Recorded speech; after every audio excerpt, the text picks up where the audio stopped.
자, 지금부터는 이제 아미노산의 그 적정 특성이라고 할까요? 아미노산이 그 산염기 특성에 대해서 이제 살펴보도록 하겠습니다. 가장 단순한 아미노산이 이제 글라이신인데, 글라이신이 주변의 그 용액이 산성일 경우에, 그럴 경우에는 이제 이런 형태로 존재합니다. 이와 같이 모든 그룹에 수소가 다 결합되어 있어요. 붙을 수 있는 수소는 다 결합되어 있습니다. 주변에 수소가 많기 때문에 pH가 낮을 경우에, 그러면 이제 이와 같이 플러스 1의 차지를 띠게 되죠. 그러다가 점점 그 pH를 높일수록, 다시 말해서 이 수산화기를 조금씩 가해주면, 그 용액에 가해주면은 어느 지점에서 이게 이제 pH가 잘 안 변하는 그런 영역이 생기게 됩니다. 이 알카리가 들어감에도 불구하고 pH가 잘 변하지 않는 요 영역이 이제 존재하는데, 어, 그 영역을 우리가 이제 버퍼 리전이라고 그러죠. 완충 영역이라고 그러는데, 이 PK1이 지금 2.34로 이렇게 돼 있어요. 2.34라는 것은 뭐냐면은, 요런 형태, 왼쪽에 요런 형태의 글라이센과, 이와 같은, 플러스 차지를 띠고, 마이너스 차지를 띠고 있는 제비터리온 이온 형태의 글라이센과의 비율이 1대1로 존재할 때, 1대1로 존재할 때의 pH. 그게 이제 PK1이 되는 겁니다. 2.34가 되는 거죠.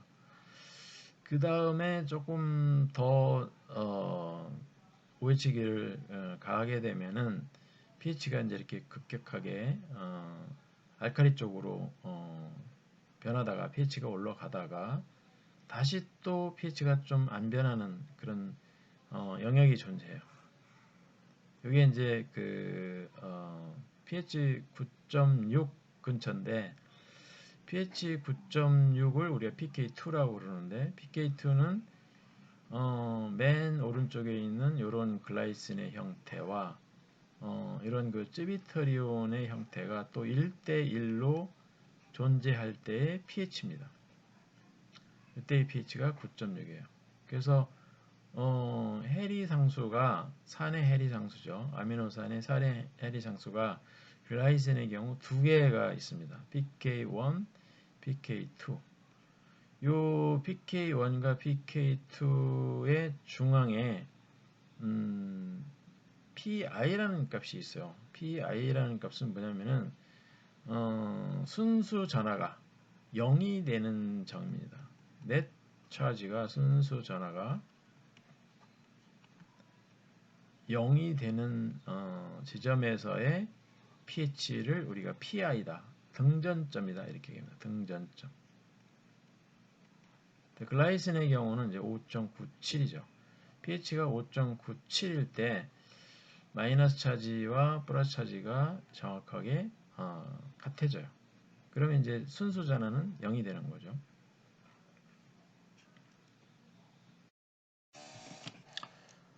네, 지금부터는 아미노산의 이온화에 대해서 설명하도록 하겠습니다. 아미노산을 우리가 그림을 그리게 되면은 맨 밑에 그림인 이런 식으로 우리가 그림을 그릴 수가 있는데, 이게 이제 가장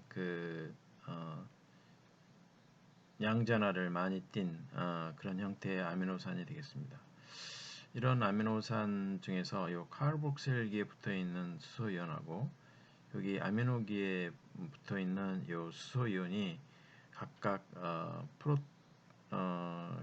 이온화가 될 수가 있어요. 다시 말하면 수소이온을 발생을 할 수가 있습니다. 그래서 그 첫 번째 프로톤, 여기에 카르복실기에 있는 프로톤은 그 비교적 낮은 pH에서 그 프로톤이 이렇게 카르복실기에 붙을 수가 있고 또 떨어질 수도 있고 그렇습니다.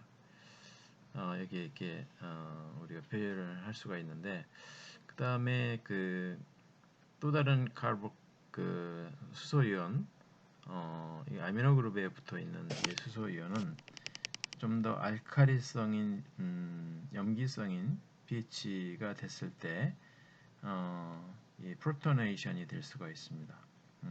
이와 같이 수소이온이 하나가 떨어져 나가거나 또는 붙을 수가 있는 그런 상황이죠. 그래서 일반적으로 모든 아미노산은 적어도 그 두 개의 이온화가 가능한 프로톤, 양성자를 수소이온을 가지고 있다. 다시 말하면은 pK가 최소한 두 개가 존재한다. 이렇게 이제 얘기할 수가 있는 겁니다. 이거를 그 일반 유기산과 비교해서 한번 설명을 해보면은 이게 그 아세틱 애시드 초산인데, 초산은 이런 초산염과 그 수소이온으로 이제 이온화가 될 수가 있죠. 요때 그 이 초산염과 초산과의 농도가 같아지는 지점의 pH를 우리가 pKa, 이 초산의 pKa라고, 산의 해리 상수라고 이렇게 얘기하는데, 대략 4.8 정도 된다고 우리가 조금 전에 공부를 했습니다. 그런데 그 가장 단순한 아미노산의 하나인 글라이신은 이런 구조를 가지고 있어요.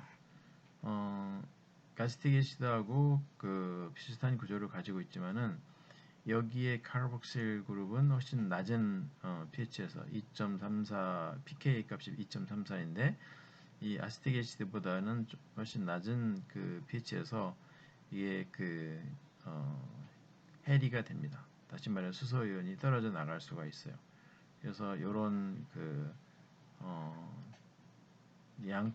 양쪽성 플러스 차지를 띠고 또 마이너스 차지를 띤 이런 그 시비트리온 이온 형태의 글라이신으로 이제 바뀌게 되는데, 이거의 농도, 글라이신 중에서 완전히 그 플러스 차지를 최대로 가지고 있는 것의 농도, 그리고 이런 그 시비터리온 형태의 이런 화합물, 이거의 농도가 같아지는 점이 바로 첫 번째 pK 값이 될 거고, 이게 이제 2.34라는 얘기죠. 또는 뭐 그 우리가 산성 영역에서의 pK 값, 뭐 이렇게 얘기할 수도 있을 겁니다. 또 다른 pKa 값이 9.6에서 존재하는데, 이때 해리 상수는 남아있는 이 아미노 그룹의 수소이온이 떨어져 나가는 이 과정에서 이런 그 염기가 생기죠. 그래서 이거와의 비율이 같을 때, 1대1로 존재할 때, 그때 그 pK 값이 9.6이 됩니다. 네. 그래서 아미노산은 적어도 두 개의 그 pKa 값이 존재하고 두 개의 그 떨어져 나갈 이온화될 수 있는 수소연이 존재한다. 그리고 같은 유사한 계통의 유기산보다는 좀 더 쉽게 이 카르복실 그룹이 이온화가 된다. 이렇게 이제 보면 될 것 같습니다. 네, 글루타메이트나 오른쪽에 히스티딘 같은 아미노산들은 추가적으로 그 카르복실계를 가지고 있고, 이와 같이 이제 감마 카르복실계를 가지고 있거나, 또는 이와 같이 그 엑스트라의 그 플러스 차지를 가지고 있습니다. 히스티딘 같은 염기성 아미노산의 경우. 자, 이런 경우는 이제 그 타이트레이션 커브가 좀 더 복잡해집니다. 적정 곡선이 좀 더 복잡해져. 다시 말해서 그냥 아미노산 같은 경우는 그 pK 값이 두 개만 있는데, 이와 같이 엑스트라로 추가적으로 카르복실계가 있거나 아미노계가 있는 경우는 그 pK 값이 하나가 더 있어요. 이와 같이. 그래서 총 그 pK 값이 3개가 있고, 다른 말로 얘기하면은 이온화될 수 있는 수소연이 총 3개가 있다는 얘기입니다. 그래서 그 글루타믹 애시드를 예를 들면은 아주 낮은 pH에서 로우 pH에서는 모든 그 수소이온이 다 프로토네이션 돼 있어요. 수소이온이 다 분자 내에 이렇게 결합되어 있고 이온화되어 있고 이렇습니다. 자, 이런 경우에 그 넷차지 순전화 넷차지를 보면은 넷차지가 플러스 1입니다. 이 경우 플러스 1 차지되고 있죠. 그러다가 이제 여기서 그 OH기를 넣어줍니다. 알카리를 조금씩 넣어주면은 이 이온화된 분자에서 이 분자에서 가장 먼저 그 떨어져 나가는 수소가 있게 됩니다. 그게 바로 이 알파 카본에 붙어 있는 알파 하이드록실기예요. 여기에 카르복실기예요. 이 카르복실기에 붙어 있는 수소연이 떨어져 나게 됩니다. 자, 이렇게 되면은 여기에 그 순전화는 0이 됩니다. 넷차지가 여기 플러스 1, 마이너스 1 해가지고 넷차지가 0이 되죠. 요때 그 pK1이라고 하는 값이 이제 존재하게 되고, 그 다음에 여기서 OH기를 수산 염기성 물질을 더 넣어주게 되면, 알칼리성 물질을 넣어주게 되면은 또 한번 수소이온이 떨어져 나가게 되는데, 이번에는 감마 카르복실, 이게 이제 감마 위치에 있는 카르복실기인데, 이 감마 카르복실기에 있는 수소이온이 이온화가 됩니다. 그래서 여기에 있는 그 넷차지는 마이너스 1이 되는 거죠. 이때 또 그 pKr이 하나가 존재하게 되고, 해리상수가 또 한 번 존재하게 되고, 그 다음에 이제 마지막으로 여기에 붙어 있는 이 아미노기에 붙어 있는 수소연이 한 번 더 해리화될 수가 있어요. OH기를 넣어주게 되면은 여기에 있는 수소연이 또 한 번 그 떨어져 나갑니다. 그러면은 이 부분이 이제 이런 아미노기가 되고, 여기에 마이너스 카르복실 그룹, 여기에 마이너스 카르복실 그룹, 그래서 순수 전환은 마이너스 2가 되는 거죠.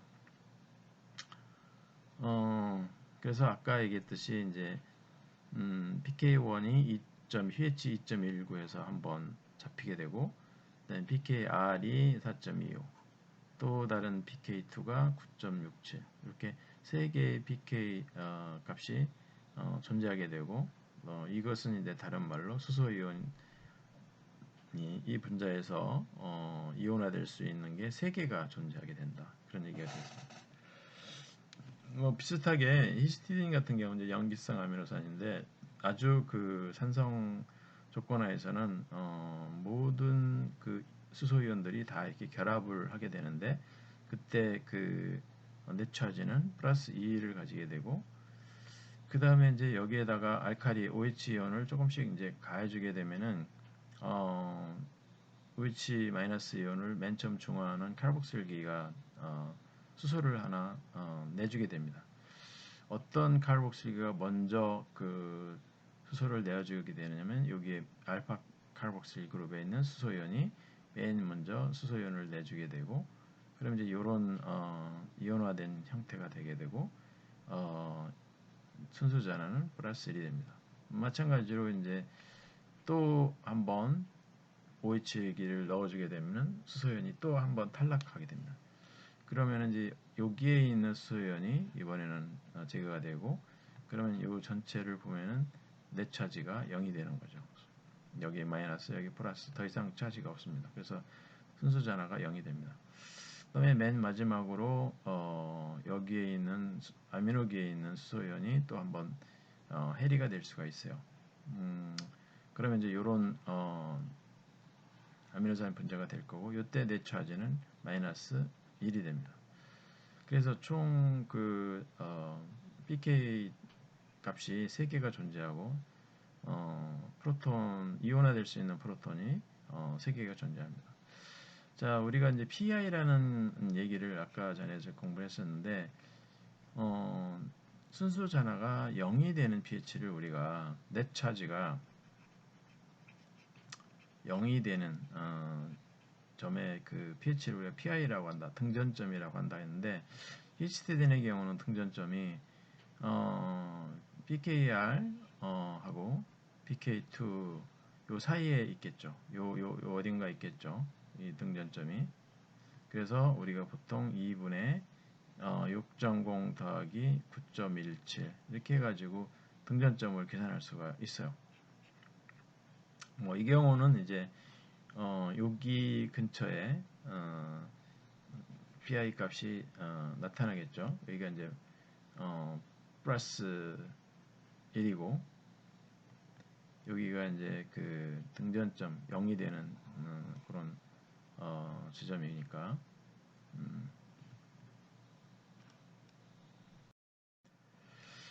등전점에 대해서 조금 더 생각을 해보면은 등전점이라는 것은 순수 전하가 0이 되는 pH를 우리가 아미노산에서 등전점이라고 한다. 단백질의 경우도 등전점이라는 말이 있고 펩타이드의 경우도 등전점이라는 말이 존재하는데 특히 이제 아미노산과 단백질에 대해서 등전점이라는 얘기를 많이 씁니다. 글라이신의 등전점 같은 경우는 간단합니다. pK 값이 두 개밖에 없기 때문에 두 개를 더해서 2로 나누면 5.97이 나고 이것이 바로 이제 등전점이 되는 거죠. 반면에 pH가 그 pK1보다도 작을 때, pH가 1.0일 때, 또 등전점일 때, 이 순수 전하는 글라이신의 순수 전하는 어떻게 될 건가? 예를 들어서 지금 pH가 낮은 상태, pH가 2일 때는 이 pKa 값이 지금 2.34거든요. 2.34보다 pH가 이제 훨씬 낮게 되면은 이걸 우리가 A 폼, B 폼 이렇게 얘기를 한다 그러면은 B 폼이 훨씬 더 많게 돼요. 자, 이렇게 되면은 이제 넷 차지는 플러스 1이 되는 거죠. 반면에 pK 값이 2.34인데 주변의 pH도 2.34다. 그 얘기는 이거하고 A폼하고 B폼하고의 농도가 같다는 얘기거든요. 자, 이럴 경우에는 우리가 핸더슨 하셀바우 이퀘이션에 의해서 pH는 pKa 플러스 로그 A분의 B가 되거든요. 근데 이거하고 이거가 비중이 같기 때문에 이 값은 이 항은 0이 되고 pKa 값이 바로 pH가 됩니다. 그래서 그 A하고 B가 같은 양이 존재할 때 다시 말해서 이게 플러스 1 이거는 이제 넷 차지가 0 플러스 1을 2로 나누게 되면은 플러스 0.5가 되는 거죠. 다시 말해서 pH 2.34일 때 글라이신 아미노산의 순수 전하는 0.5가 된다. 이게 절반 있고 플러스 1을 가지고 있는 게 절반 있고 0을 띈 것이 절반 있으니까 플러스 0.5가 되겠습니다. 글라이신의 경우는 이제 PK1과 PK2가 존재한다고 그랬는데 이 영역은 여기 보다시피 알칼리를 넣어주더라도 pH가 잘 변하지 않아요. 이같이 그 pH가 잘 변하지 않는 영역을 우리가 버퍼 존, 버퍼 리전, 그 완충 영역이라고 이렇게 얘기를 하고 완충 영역은 pKa를 중심으로 해가지고 플러스 마이너스 1이죠. 이 경우는 1.34에서 3.34까지가 완충 영역이 되는 거고 이 위에 있는 경우는 8.6에서부터 시작해가지고 10.6까지가 또 완충 영역이 되는 겁니다. 그래서 글라이신 아미노산 같은 경우는 버퍼 완충 작용을 할 수 있는 그 pH 범위가 두 개가 존재합니다. 여기 1.34에서 3.34, 또 하나는 8.6에서 10.6 사이. 자, 그 다음에는 이제 아미노산에서부터 만들어지는 펩타이드에 대해서 또 펩타이드 본드가 무엇인지에 대해서 설명하도록 하겠습니다. 펩타이드라는 것은 아미노산이 최소한 2개 이상 결합되어 있는 그런 화합물을 펩타이드라고 그러고 아까도 얘기했듯이 펩타이드가 2개가 결합되어 있는 것은 다이펩타이드.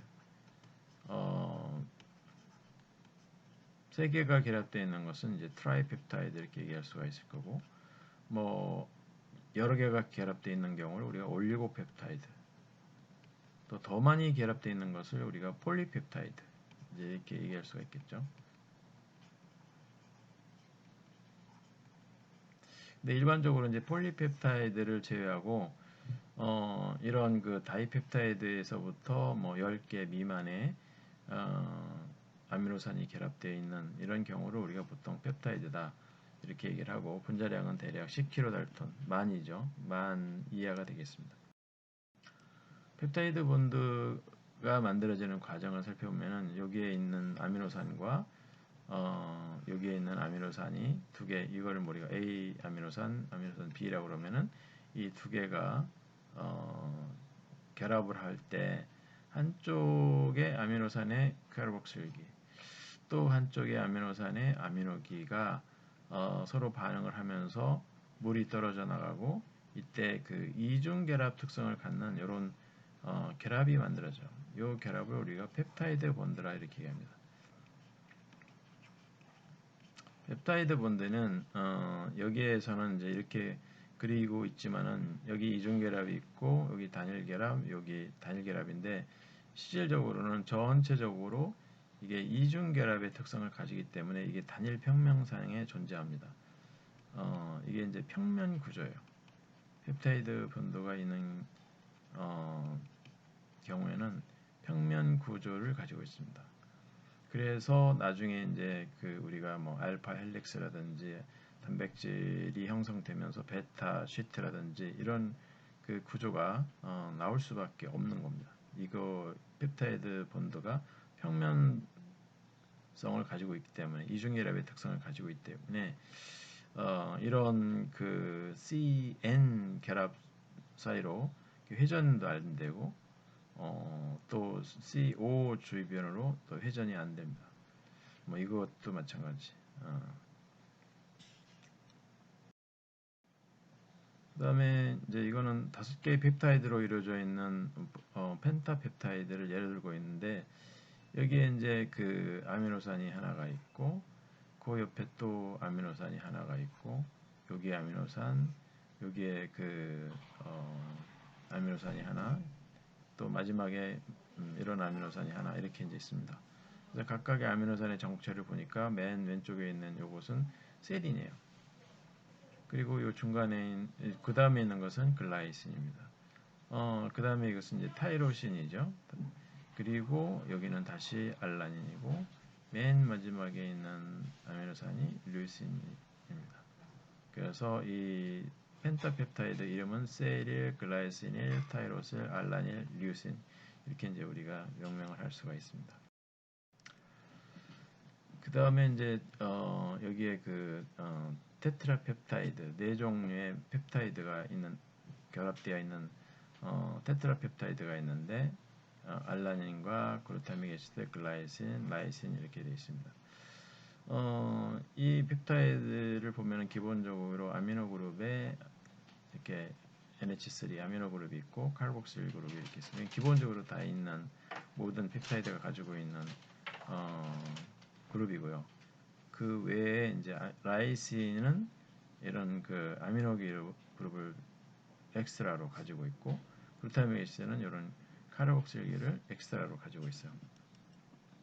자, 이런 그 엑스트라로 가지고 있는 카르복실기 또는 이런 아미노 그룹이 이 펩타이드의 특성을 결정을 하는 거죠.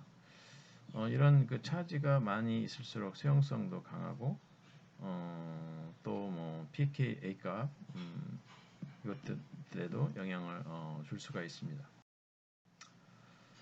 펩타이드는 다양한 기능을 담당하고 있는데, 호르몬이라든지 곤충의 호르몬에 해당하는 페로몬 이런 것들로 작용하기도 하고, 대표적인 것이 이제 인슐린, 또 체유 호르몬, 그 동물에서 젖 분비를 촉진하는 것이 이제 옥시토신이라는 호르몬이 있는데, 이런 것도 단백질로 이루어져 있고 펩타이드로 이루어져 있고, 그다음에 그 성 펩타이드, 섹스 펩타이드 뭐 이런 것들이 이제 대표적으로 우리가 알고 있는 펩타이드면서 호르몬 작용을 하는 그런 물질이 되겠습니다. 그 다음에 뉴로펩타이드라 해가지고 신경과 관련되어 있는 여기 서브스탄스 P라고 하는 것이 있는데 이것은 이제 그 통증을 매개하는 그런 그 펩타이드가 되겠습니다. 그리고 어떤 펩타이드는 그 항생제 역할을 해요. 폴리믹신 B라든지 바시트라신이라고 하는 물질 같은 경우는 펩타이드면서 항생 작용을 합니다. 미생물의 작용을 억제하는 거죠. 그 다음에 이제 독성을 나타내는 또 펩타이드 있어요. 아마네틴 같은 경우 독버섯 돼 있죠. 그 다음에 코노톡신, 어떤 그 달팽이에 있고요. 클로로톡신, 이거는 이제 전갈에 들어있는 펩타이드 독성이 되겠습니다. 그 다음에 이제 이거는 이제 아스파탐인데 우리가 잘 알다시피 그 인공 감미료죠. 그 인위적으로 아스파틱 애시드라는 아미노산과 이 페니랄란이라는 아미노산을 두 개를 결합을 시킨 다음에 여기에 메틸기를 이렇게 붙였더니 굉장히 단맛이 강한 물질이 만들어졌고 이것이 이제 합성 감미료로서 지금 저칼로리 식품, 청량음료, 뭐 콜라라든지 아니면 뭐 스프라이트 같은 그런 제품에 많이 사용이 되고 있죠. 그 다음에는 이제 단백질로 넘어가도록 하겠습니다. 단백질은 우리가 다른 말로 폴리펩타이드다 이런 말을 하는데 폴리펩타이드 사실 하나로 된 단백질도 있는 반면에 폴리펩타이드가 여러 개가 모여서 하나의 단백질을 이루고 있는 경우도 있어요. 그리고 이 단백질은 아미노산으로만 이루어져 있는 경우도 있지만은 그 외에 코팩터라는 것을 가지고 있는 경우도 있고 코엔자임을 가지고 있는 경우도 있고 또 프로스테틱 그룹이라는 것을 가지고 있는 경우도 있고 또 아미노산들이 모디피케이션 변형이 되어 있는 경우도 있고 다양합니다. 그래서 코팩터 같은 경우는 이 단백질이 어떤 생리적인 기능을 나타내기 위해서 반드시 필요합니다. 그리고 아미노산이 아닌 경우가 대부분이고 대개는 이제 메탈 금속 이온이나 유기 물질입니다.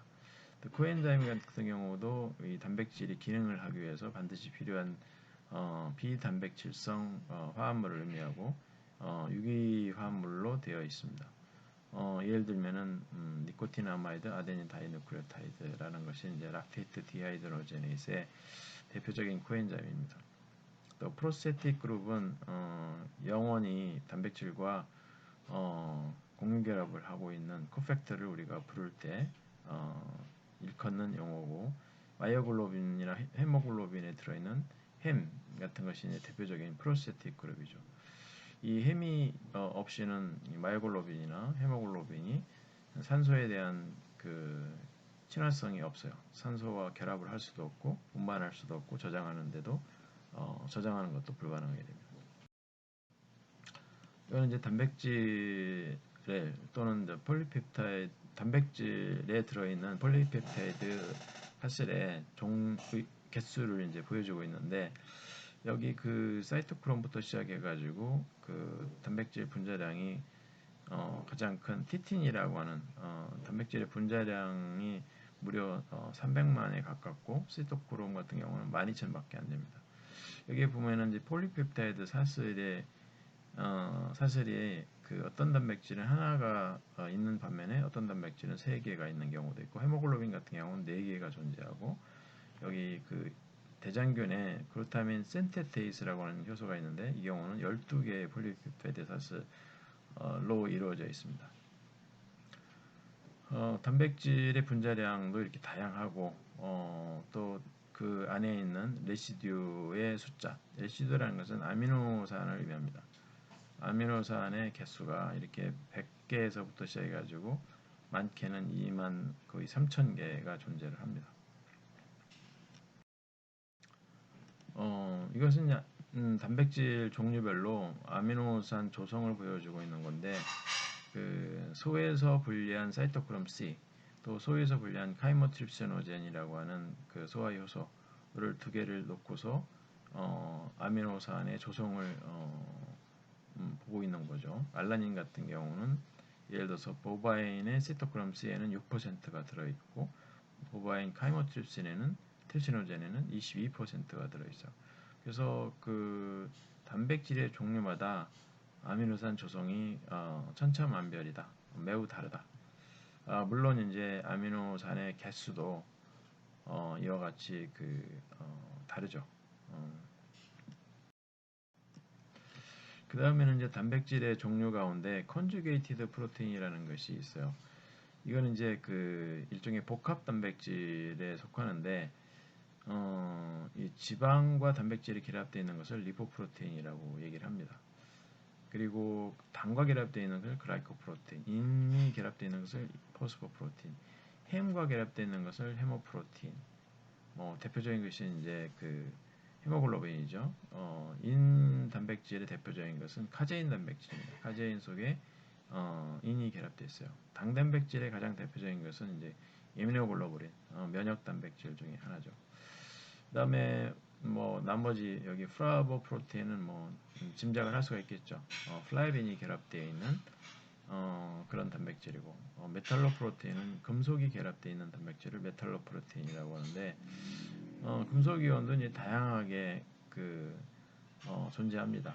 철을 결합하고 있는 단백질도 있고, 아연이 결합되어 있는 경우, 칼슘이 결합되어 있는 경우, 몰리브데늄이 결합되어 있는 경우, 그다음에 구리가 결합되어 있는 경우, 이런 다양한 그 단백질이 존재합니다. 자, 그 다음에는 이제 단백질의 구조에 대해서 공부하도록 하겠습니다. 단백질은 기본적으로 총 4종류의 구조가 있습니다. 1차 구조, 2차 구조, 3차 구조, 4차 구조. 이렇게 4종류가 있는데 1차 구조라 하면 아미노산의 순서입니다. 배열 순서를 우리가 1차 구조라고 합니다. 여기에 보다시피 라이신, 글라이신 이렇게 아미노산 순서 자체. 그래서 우리가 1차 구조다 이렇게 이야기하고, 이 1차 구조가 사실 나중에 우리가 설명하겠지만 굉장히 중요해요. 왜 그러냐면은 1차 구조가 결국은 3차 구조를 결정하고 2차 구조를 결정을 합니다. 1차 구조가 모여서 특징적인 안정한 2차 구조를 만들게 되는데, 대표적인 것이 이제 알파 헬릭스고, 또 나중에 공부하게 되는 베타 시트라는 게 있고, 또 베라 턴이라고 하는 구조가 있습니다. 이런 것들이 이제 2차 구조에 해당되고, 3차 구조는 그 폴리펩타이드 사슬이 3차원적으로 이렇게 폴딩 되어 있는 상태를 우리가 3차 구조다 이렇게 얘기를 합니다. 또 4차 구조는 있는 것도 있고 없는 것도 있는데 3차 구조가 2개 이상 결합되어 있는 2개 이상의 폴리펩타이드 사슬이 모여서 이루고 있는 이런 구조를 우리가 4차 구조다 이렇게 얘기를 합니다. 다이설파이드 본드에 대해서 간단하게 살펴보면은 다이설파이드 본드는 이제 이 3차 구조 또는 단백질의 4차 구조를 형성하는 데 중요한 기능을 합니다. 그래서 시스틴이라는 아미노산이 2개가 이렇게 결합을 하게 되면은 각각의 그 SH 그룹이 에서 그 수소이온이 떨어져 나가면서 이와 같이 SS 본드가 형성이 돼요. 이것을 우리가 다이설파이드 본드다 이렇게 얘기를 합니다. 다이설파이드 본드를 형성한 이 2개의 그 시스티인 아미노산이 결합되어 있는 그런 구조를 우리가 시스틴 아미노산 이렇게 얘기합니다. 발음이 이제 비슷하죠. 이거는 시스틴 이렇게 발음하고 여기에 강조를 두고, 이거는 그냥 시스틴 이렇게 얘기를 합니다. 네, 단백질이나 또는 펩타이드에 관련해 가지고는 우리가 다양한 연구를 할 수가 있는데, 우리 몸만에서 사실 펩타이드와 단백질이 차지하는 위치는 아무리 강조해도 지나치지 않을 정도로 굉장히 중요한 핵심적인 역할을 담당을 하고 있습니다. 그래서 많은 생화학적인 연구가 결국은 단백질에 대한 연구다 이렇게 보면은 될 것 같습니다. 주로 어떤 데 관심을 가지고 있느냐, 가장 기본적인 것은 이제 단백질의 그 아미노산 순서 시퀀스가 어떻게 되느냐, 또 아미노산 조성은 어떻게 되느냐, 그리고 그 단백질의 3차 구조는 어떻게 되느냐. 이거는 보통 이제 엑스레이 크리스토그래피라고 하는 이런 그 방법을 이용해서 우리가 그 3차원적인 구조를 우리가 밝힐 수가 있어요. 그리고 어떻게 그 단백질이 3차 구조를 네이티브 폴드 3차 구조를 형성을 하게 되느냐. 그리고 생화학적 기능은 뭐냐. 또 단백질의 기능, 또 펩타이드 기능이 어떻게 조절이 되느냐. 그리고 단백질은 다른 그 거대 분자들과 어떻게 상호작용을 하느냐. 또 단백질은 어떻게 다른 단백질과 연관을 맺고 있느냐. 그리고 그 단백질이나 펩타이드가 세포 안에 어디에 그 존재하느냐. 뭐 핵에 존재할 수도 있고 사이토졸에도 존재할 수도 있고 미토콘드리아 안에 존재할 수도 있겠죠. 그리고 그것의 물리화학적인 특성은 무엇이냐. 뭐 이런 것들에 대해서 이제 연구하는 학문이 생화학의 거의 주류를 이루고 있다 봐도 과언이 아닙니다.